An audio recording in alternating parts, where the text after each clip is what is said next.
It is 6:33 or 4:33 Pacific, 6:33 Central. I'm going to go ahead and get started. My name's Loreen Gilbert, CEO of WealthWise Financial. Thank you to everybody who's joined us here on the call. We are recording the call today, and we're going to be then submitting that to compliance after our call is done, and then we are able to post it afterwards. So if you want to listen to it again, or you know somebody who wasn't able to hear it, we will be posting this following this call.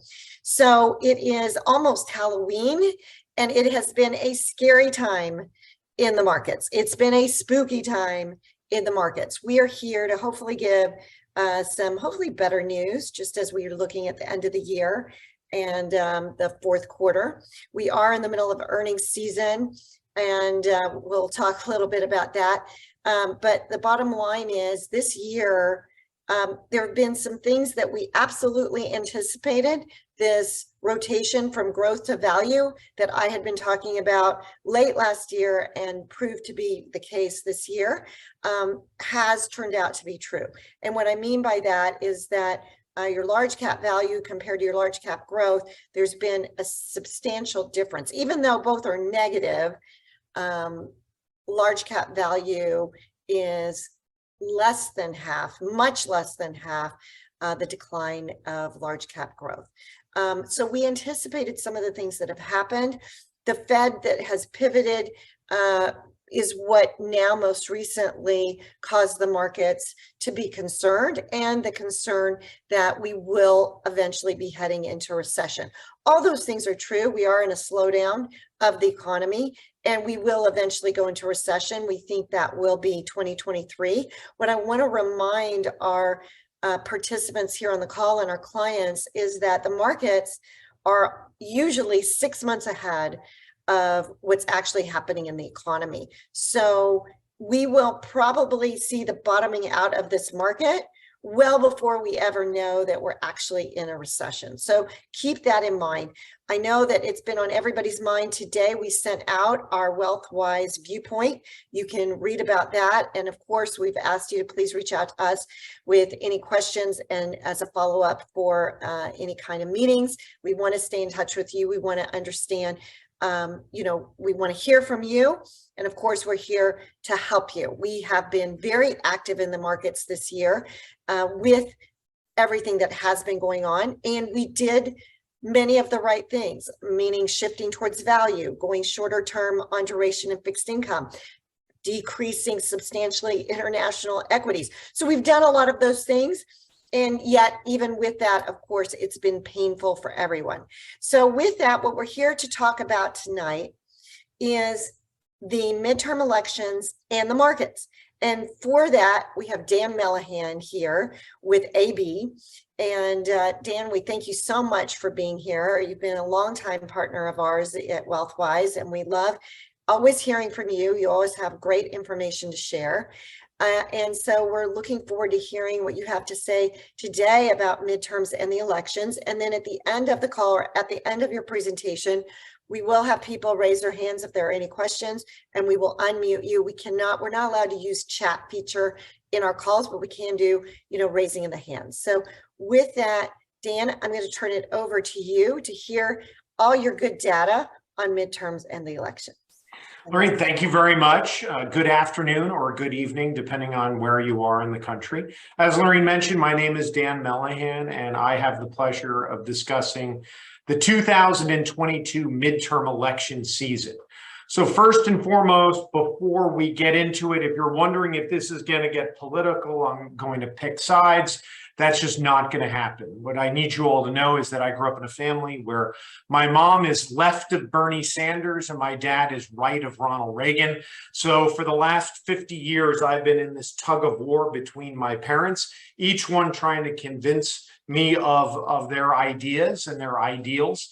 So I just want you to know that I actually built this presentation because just last weekend, my beautiful wife and my two boys and we flew back to Maine for a wedding, and it was a family wedding.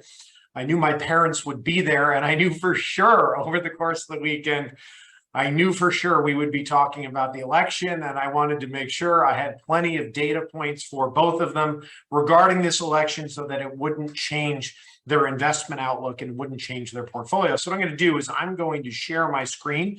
It's going to take just a second for me to do so, and I'm going to confirm that it ends up being completely covering my screen. So I got a slideshow right here from the beginning, and then go over here, display settings, duplicate, boom. So everyone should now see complete screen of the 2022 election season. And I'm going to break this presentation into three parts. Number one, we're going to talk about what we're actually, or who we're going to be electing, at least nationally through the federal elections. Two, we're going to talk about if history is a guide, what has history shown us around midterm elections? And then number three, most importantly for all of you with respect to this conversation, are what are the investment implications? And then, as Loreen mentioned, we will have plenty of time for you to raise your hand below and we can have a conversation or answer any sort of questions that you have. So first and foremost, this is by and large congressional elections. And what we can see from this slide is that we have the House of Representatives, just as a civics review. Every 2 years, everyone in the House of Representatives is up for re-election. So currently the Democrats control 219 seats. They actually control 221. 2 Democrats have resigned in the last 2 years. The Republicans cover 211 seats. It's actually a little bit more than that because 2 Republicans have passed away in the last 2 years and 1 has resigned. On the Senate side, the Senate is comprised of 48 Democrats and 2 independents that caucus with the Democrats and 50 Republicans. Now, as I mentioned, in the House of Representatives, everyone is up for re-election every 2 years. In order for the Republicans to seize majority away from the Democrats, they need 218 seats, or they would need to gain 7 seats and get to that 218. As far as the Senate is concerned, in the Senate, the senators are elected for a 6-year term.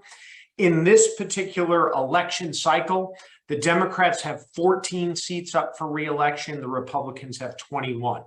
Based on our analysis, we believe there are 5 competitive seats on the Democratic side. We also believe that there are 5 competitive seats on the Republican side. For those people in Pennsylvania, they have a big debate this evening. In fact, it might be taking place right now. For the Republicans to wrestle this away from the Democrats, they would need 1 seat to switch over. And the reason why that's the case is with the Democrats having 48 seats and 2 independents caucusing, with the Republicans at 50, it's a 50-50 kind of stalemate, and that's where Kamala Harris steps in order to cast the deciding vote.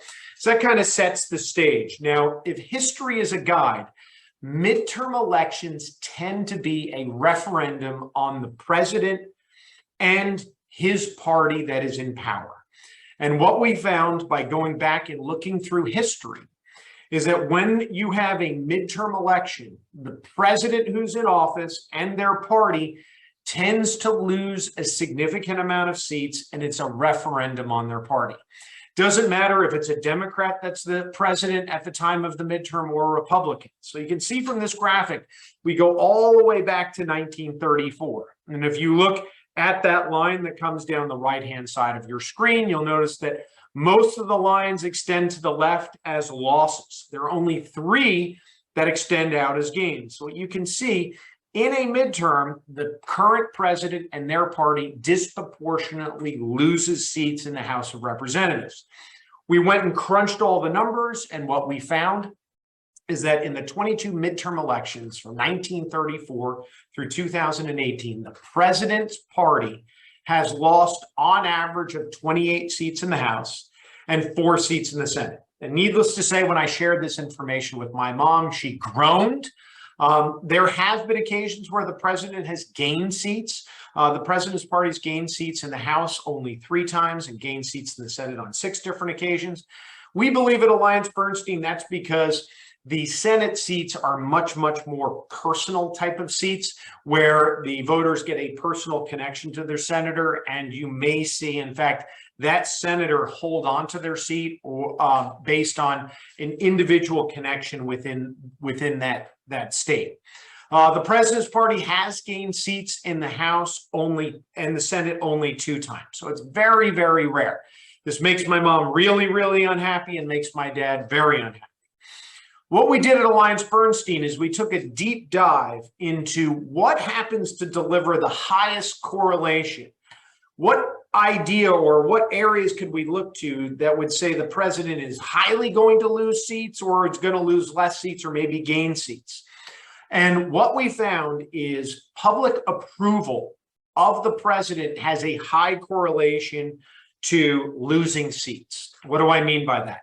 The approval rating is really low, then the incumbent president tends to lose a lot of seats. If their approval rating is high, they either gain seats or lose very, very few seats. And so when you look at it from that perspective, again, that makes my mom very, very unhappy, because the current president, Joe Biden's approval rating is somewhere right around 44%, and that doesn't lend very, very well. As far as the number of seats up, that also has a very big indication as to whether or not the president gains or loses seats in his party. So let's say the Democrats had 290 seats in the House of Representatives. That would mean that there's a high probability that they'll lose those seats because they have a large percentage of people that are up for re-election. So in that scenario, it actually makes my mom very happy, because if I take you back to that Senate slide, they only have 14 seats where the Republicans have 21. So that actually bodes well and doesn't make my dad very happy. So in order to kind of tease this out for all of you, I thought it'd be helpful to show the data. So what you can see on this slide, on the very, very left-hand side, what we do is we chart on the horizontal axis the president's approval ranking. And then on the vertical axis, that's going to give you how many seats are gained or lost. So if you go to the number right in the middle, that's 45. That's pretty darn close to where Joe Biden is right now. If you look at that line, there was a period of time where a president had an approval rating of 45, and they lost a little more than 60 seats in that midterm election. If you look at that line 45 and you look below, you can see that a president with an approval rating of 45 or less lost as few as 10 or 11 seats and lost as many as more than 60. It just gives you an idea. Really low approval rating tends to lead to very, very high losses when it comes to the House of Representatives. On the right-hand side, again, draw a line and you'll notice approval rating of 45. You've had presidents that have actually gained 2 seats.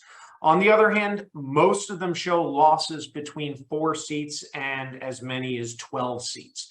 So it just goes to show you that there's a high correlation between the president's low approval rating and losing a lot of seats, or high approval rating and losing less seats. Now, as far as the number of seats up, what you can see from this slide is if you look at the middle, it shows 250 seats up for re-election. The Dems have 222. That's the 219 plus the 2 House representatives that resigned. If we kind of draw a line in the middle, you have seen that the president has at periods gained as many as 10. On different periods, they've lost as many as 50. So the correlation is actually much, much higher on the Senate side.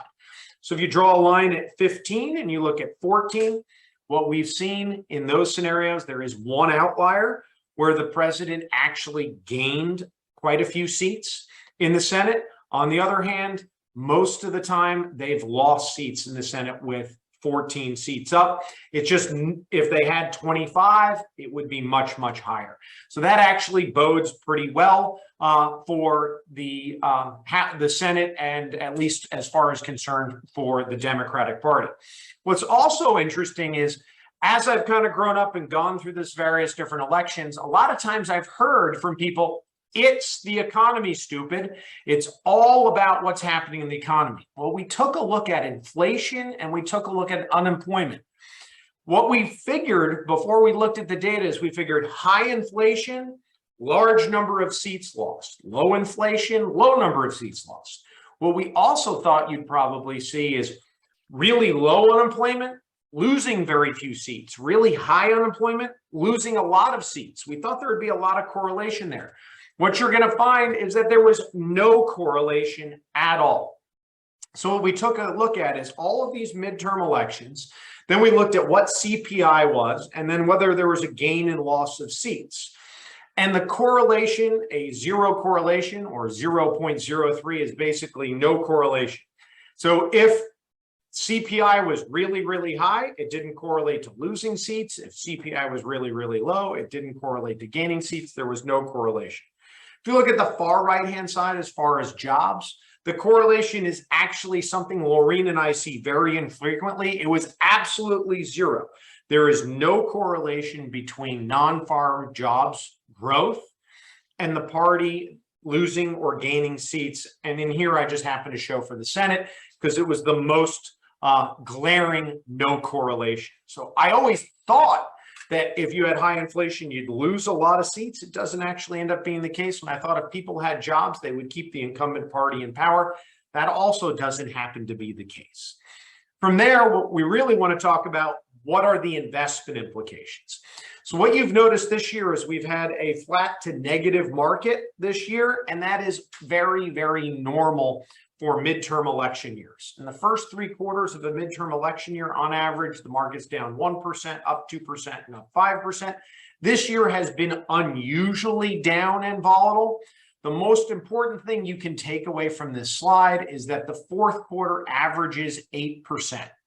We believe the reason why that's the case is from January through just about the election, you have a tremendous amount of uncertainty. We're uncertain who's going to control the House of Representatives. We're uncertain who's going to control the Senate. That uncertainty creates volatility and a down market. As soon as that uncertainty disappears, after the election, the stock market rallies. And what you can see from the light blue line, almost pretty much from election day through the end of the year, the market goes up, and on average, the fourth quarter return is 8%. Now, what we were also interested to find out is what is the next year's return? Does that 8% continue out for the next year? And what we found is that the year after the midterm, every single year going all the way back to the 1950s delivered a positive return for the year after the midterm election. We've had years as low as 1%, which was 1986 and 1987. We've had returns as high as 33%, which was 1954 and 1955. What we found is after the midterm election, the year after, the average annual return for the market is 15.1%. We believe in a large part, again, that is because uncertainty becomes certainty. We know who is going to be in the House of Representatives. We know who's going to be in the Senate. And businesses can then make plans based on that uncertainty being dissipated. What we believe also, if history is a guide, we believe that you will end up with divided government. Now, it's not a guarantee. My mom says that, no, Dan, that's not going to happen this time. I'm just saying, as history is a guide, it does show that Joe Biden will lose on average 28 seats in the House, 4 seats in the Senate. That would mean we would have divided government. The good news is that what we found at Alliance Bernstein, and you'll notice in the dark blue, that divided government since 1928 has delivered an average annual return of 11%, whereas unified government has delivered an average annual return of only 8%. So divided government delivers better average annual returns for investors. At Alliance Bernstein, we believe that's the case because when you have divided government, they go back to Washington, D.C., they bicker and fight with each other, and they don't really get a whole lot done. Because they don't get a whole lot done, that means businesses can make plans based on the current laws. If they can make plans based on the current laws, gives the ability to execute against those plans without too many changes taking place. And in turn, they deliver a better return for their investors when they can execute against a plan without a whole lot of changes. Now, what we've experienced, as Loreen talked about in the very beginning, is a very, very challenging stock and bond market. And we've seen a tremendous amount of volatility, and we've seen interest rates go up considerably. What it may be helpful for all of you to know is what we at Alliance Bernstein are thinking about in these current market conditions, and in particular when you have an election year. So what I want you to know is we at Alliance Bernstein, and I know Loreen and her team, they don't pick money managers that are just buying and selling stocks. They select money managers, much like us at Alliance Bernstein, where we want to be owners of businesses, and we want to own those businesses for really, really long extended periods of time. We want to own those businesses for the next, say, 5 to 10 years. And what I put on this slide are companies that we've owned for the last 10 years or so. And these are what we affectionately call the Fab Five: Facebook, Amazon, Apple, Google, and Microsoft. Now, we believe some of these names are going to be absolutely fantastic owner or fantastic businesses that we want to own for the next 5 to 10 years. And what they all have in common is what we call a flywheel business. It's a core business that they use in order to store energy, and then they take some of that core energy and they send it out to a new engine of growth that ends up delivering new growth and new revenue for the company. And it may be helpful for me to give you an example of that. So one of the examples I like to use is Apple.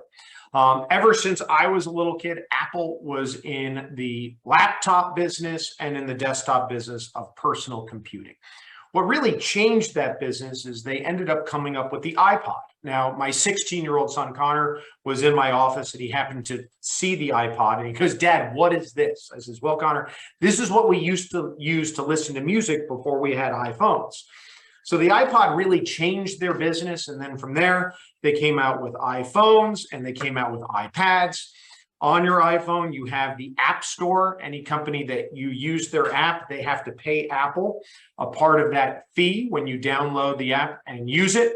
From there, they then branched out into Apple TV, where people can now cut the cord with cable and they can run their television from their Apple TV. They got into the content business in order to compete more with the likes of Netflix, and they now have Apple TV Plus.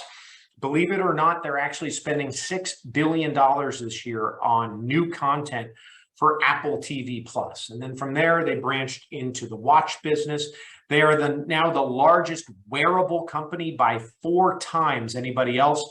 And in fact, Google had to buy Fitbit just to try to stay relevant in that wearable business. So they started with laptops and they started with computers, desktop computers, and then they stored energy. They went out to iPods, they went to iPhones, they went to the App Store. It just gives you an idea of all of these now new areas of revenue and growth for Apple. Now, each of those companies have done this. Amazon did it with their online stores. I would imagine that you probably have packages that show up to your house from Amazon periodically. And I would imagine that the number of packages is going to increase greatly over the holiday season. Plus, they have Amazon Web Services. That is their online and cloud business that is unbelievably profitable. Google has internet search. If you need to find something, I'm sure you go on your computer and you Google it because they have the best algorithm for search. They have a very profitable cloud business, and they also have YouTube. We'll get into a little more detail around YouTube in the next couple of minutes. Microsoft has their subscription business. Gone are the days where they had CDs that they would send us in the mail and you would give them to your mom and your dad and your brother and your sister. Now everything is done off of subscriptions. They have a very, very profitable video game business. Now, much to my boys' chagrin, I hate video games, and my boys think I'm a card-carrying member of the Communist Party of China. In China, you're only allowed to play online video games for 3 hours a week. You can play on Friday, Saturday, and Sunday night for 1 hour each of those 3 nights. And then Facebook has their advertising business, and they're actively growing and trying to develop Meta, which is a more immersive social networking business. Now, one of the companies that is on this screen right here is Google. And Google announced earnings. I didn't have the chance from the market close to update everything. Google did announce earnings. They happened to miss earnings. On the other hand, the company is extraordinarily profitable, and we believe that it has a very, very, very bright future ahead of it. For the second quarter, they generated $167 billion in online ads. They generated $19 billion from the cloud. And then for those of you who don't use an Apple phone, you probably use an Android phone. That's all from Google. They generated $19.6 billion in hardware last year in sales. So if you move down a little bit to the right, you notice that in 2009, Google generated $24 billion in revenue. Part of the reason why we want to be an owner of the business is if you look at that $24 billion in revenue in 2009, in 2021, just 12 years later, they had grown that by over 10x. to over 258 billion. If you look all the way at the bottom in the black bar, it shows that their total profit last year was 76 billion. It is truly extraordinary to us that you take a company 12 years ago that had 24 billion in annual revenue. Fast forward 12 years later, and now they've taken that revenue, grown it by 10x, and their profits are now 3 times greater than their revenue. That is a fantastic business we want to own. The other example I put on the screen on the left-hand side is Google purchased YouTube a little over 16 years ago. And they purchased YouTube for a little over $1.65 billion. Well, when they purchased YouTube, everyone thought Google was crazy. Well, if you look at that revenue number, in the second quarter of this year, they generated $7 billion of revenue from YouTube. This last quarter, I stole a look before we got on. It was a little over 7 billion. People were disappointed. Just keep in mind, 7 times 4 is 28 billion. They're generating over $28 billion of revenue on an annual basis from something they only paid 1.65 billion for just 15 to 16 years ago. If you compare that to Netflix, Netflix generates about 8 billion of revenue in a quarter. Well, when you look at those two businesses, YouTube doesn't have to pay for content. If someone comes up with something great, they find it on YouTube, people find it on YouTube, they watch it. That means the person who creates the content makes money, and Google makes money based on that content that that individual created. Compare that to Netflix. Netflix generates revenue based on all of our subscriptions. The issue is that they have to pay all the time for all of that content. They constantly have to go out to Wall Street in order to borrow money in order to pay for those shows. When we look at a business, we want to be an owner of the business where you don't have to pay for content and you're generating almost as much revenue as the company that has to pay for all that content. To give you an example, let's say Netflix has a new movie coming out, and that new movie is coming out and it has Will Smith in it. Well, they have to delay the release of that movie due to the incident with Will Smith and Chris Rock. It seems like that would be a very big problem. It actually is a very big problem for Apple, because Apple is the company that has a movie coming out with Will Smith, and they've had to delay it. YouTube doesn't have any of those kinds of problems. And it's why one of the major reasons why we love YouTube and we love Google as a company, because they don't pay for content and they generate a ton of revenue. Also, keep in mind, when you have periods of market volatility, we do pivot our stock selection process a little bit in order to buy companies that we believe have what we call inelastic demand. Well, inelastic demand is a company where you're going to use their product or service independent of what's happening with interest rates, independent of who's president, independent of who controls the House or the Senate. So I put a couple companies on here that you probably heard of. Waste Management.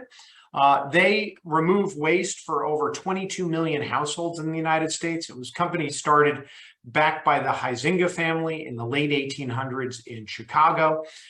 It's an unbelievably profitable business, and independent of what's happening in the economy, you will continue to pay to have your garbage picked up.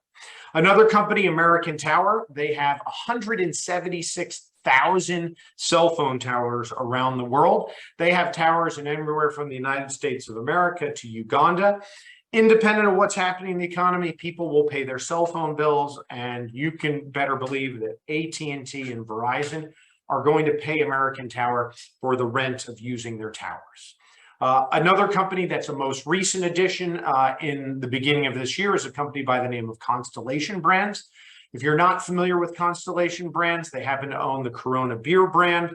On the wine side, they own the Prisoner Winery. And on the spirit side, they own a company called High West Spirits. Well, in an economic downturn, people don't drink less alcoholic beverages, they actually drink more.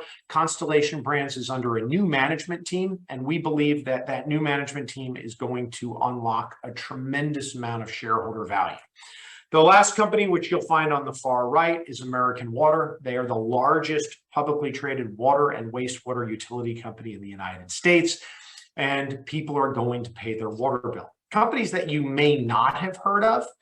There's a company that we own by the name of Steris. If you go into the hospital and you have a medical procedure, all of the equipment then needs to be sterilized. Steris is the company that prevents infections in hospitals and surgery centers through their sterilization equipment and their sterilization services. So independent of what's happening in the economy, when you go in for surgery, that equipment needs to be sterilized. Another company that is near and dear to my heart is a company by the name of Intuitive Surgical. They make something called the Da Vinci robot, which is a minimally invasive surgical system. My dad had the Da Vinci robot used on him when he had prostate cancer. My dad was in his early 1970s when he was diagnosed with prostate cancer. They used the Intuitive Surgical robot. It's a less invasive surgery, which helped remove the problem of incontinence after his surgery. My dad is now 85 years old and absolutely doing fantastic, in a large part due to Intuitive Surgical and the Da Vinci robot.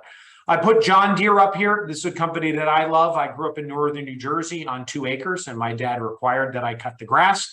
I always wanted one of those John Deere riding tractors. My dad didn't believe in those. He believed in a push mower. So I had to push mow the 2 acres of grass that we had in northern New Jersey.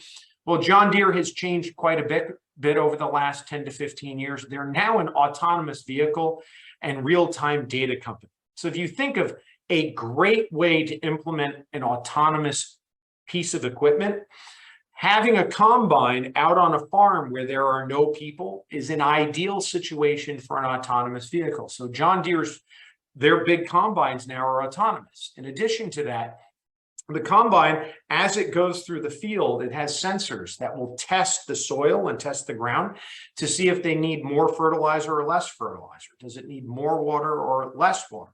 Does it need pesticide? On those combines, they also have spraying units where they can spray either fertilizer or insecticides within 2 inches of where they want it. So what they do is they have the autonomous vehicle, and then on top of that, all of the data that's sent back to the farmer in order to deliver a better crop yield for that farmer. It's an absolutely amazing company that has embraced technology and embraced data for a totally different company today than it was 30 years ago. The last company I'll highlight is a company here in San Diego. It's a company by the name of Illumina.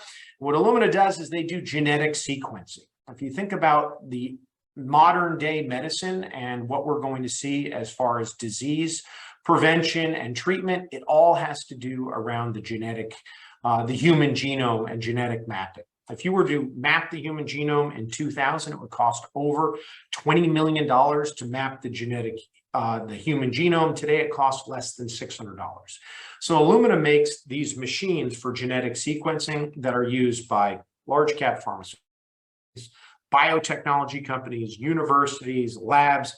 Everyone all over the world uses their cutting edge genetic sequencing technology in order to come up with better solutions for our healthcare on a go-forward basis. So before I open it up any sort of questions, I wanted to leave you with one last thing, which is I like to share that my dad's favorite politician during his lifetime happened to be Donald Trump, and the stock market return for the S&P 500 for the 4 years Donald Trump was president was 13.7%. So needless to say, my mom was not a fan of Donald Trump. She called him like the orange dictator, the Cheeto dictator. She was not a big fan of Donald Trump. My dad absolutely loved him. I can tell you what my mom was a big fan of. She was a big fan of the 13.7% average annual return for the S&P 500 while he was in office. And then my mom's favorite president hasn't changed. It was Barack Obama. And my dad really didn't like Barack Obama, didn't like the idea of socialized medicine. On the other hand, much like my mom, he really did like the average annual return under Barack Obama. It was 13.8% for the S&P 500. When you look at those two names, they're very, very polarized. Totally different presidents, totally different ways of thinking about the economy and governing. On the other hand, they delivered exactly the same or almost exactly the same average annual return. And really what it boils down to, we believe at Alliance Bernstein, is that the presidents and politicians get way too much credit for good markets and way too much blame for bad markets. At this point, what I'd like to do is stop sharing my screen and turn it back over to Loreen. Thank you so much, Dan. Such great information. Appreciate that presentation, and I really appreciate you going through the stocks, because when we're investing, we're investing in actual companies. And I think that too many times investors get caught up in the short-term volatility, either on the downside or the upside, but of course on the downside, it's painful, instead of really looking and saying, wait, let me look at the companies I own. And in fact, I mean, this is such a big week in earnings for those companies that you mentioned.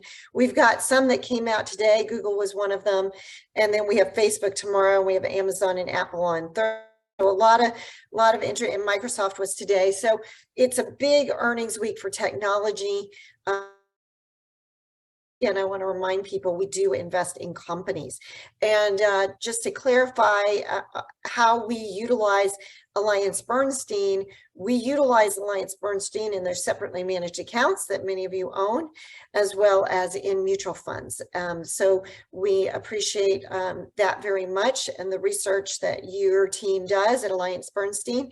And then ourselves, we actually hold a number of those stocks that you went over as well. So we we're in the same mindset, definitely. A couple of announcements that I want to make for our clients, and then we're going to open it up and you can raise your hand and ask some questions. I am excited to announce that we are having an in-person event at the end of the year, and that in-person event is going to be on December the 8th. So if you are local in the Southern California region, then please plan on coming and joining us for our in-person meeting on December 8th. And as we've expanded and we have clients all over the country, we are going to maintain our virtual events, and we are having a virtual event on December the 6th. So 2 events, the virtual one, December the 6th, and anybody can attend that, even if you're in Orange County or Southern California, but you prefer to go to the virtual event, that's on December 6th. And our in-person event will be on December 8th. So be watching out for that, and please put those dates on your calendar. We sent out, as I said earlier, we sent out an email today. Please let us know about scheduling an appointment. We're happy to do that. And we sent out a newsletter for the basically this last quarter. So look for that in your email box. And then with that, I'm going to also want to announce a few things internally. So we had Carissa on the line.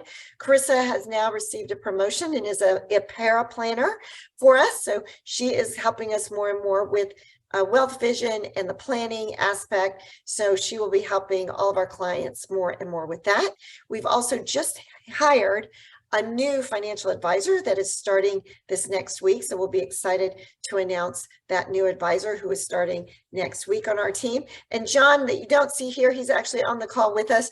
Of course, John is our CFA and in charge of investment strategies with us here at WealthWise. So just a reminder on our team, and please, when you email us, please make sure you don't just email me, but that you email more of our team so that we can be sure to get back to you very quickly.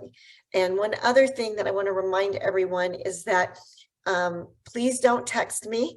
It's become a really big issue in the industry, and LPL, just like all the other firms, very, very strict. We cannot respond to any text messages that are about business related items. So please, please email us and call us.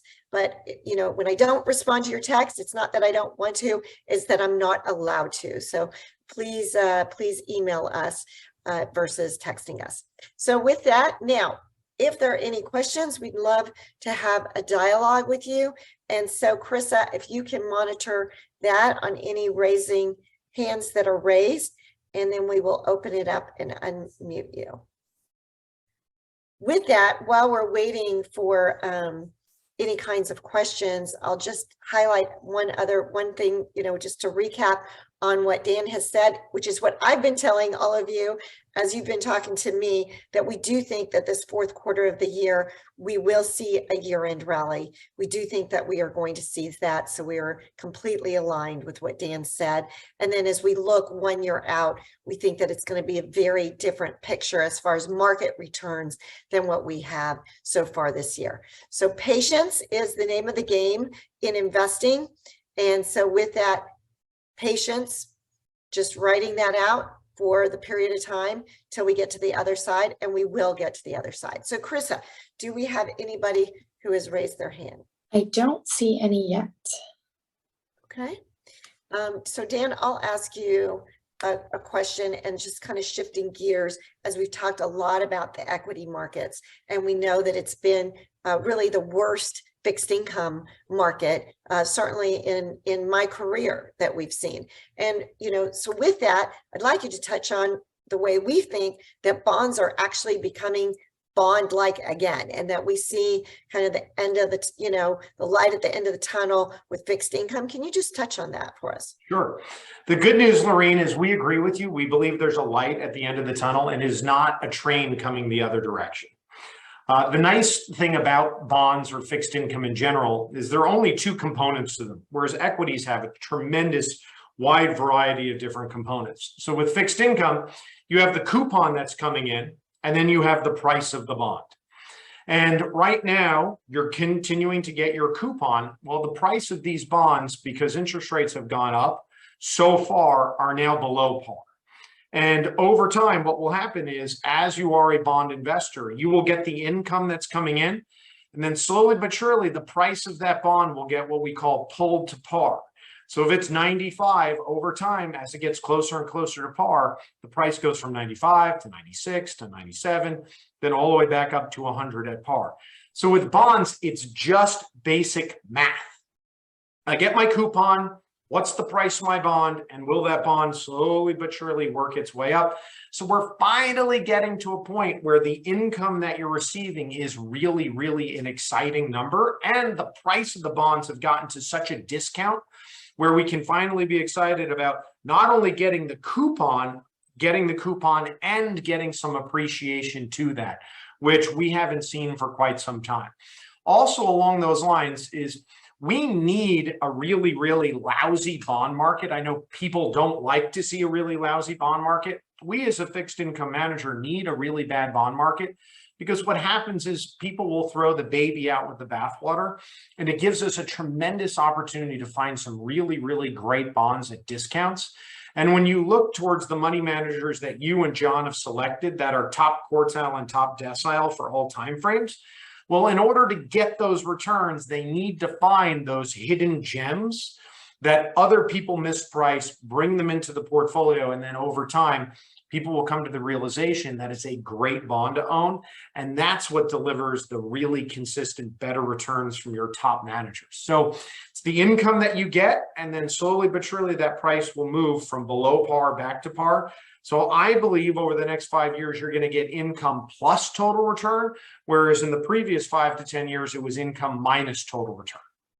Yeah, and so we do see that opportunity, and where we've been invested on the short end of the curve, we're now looking at increasing duration and going longer end of the curve, as we are starting to get towards, not that we're there yet, but the Fed will reach their peak and they'll reach their target. And so, so we're looking forward to that as well. So we do see those opportunities in fixed income. Carissa, any other questions from anybody?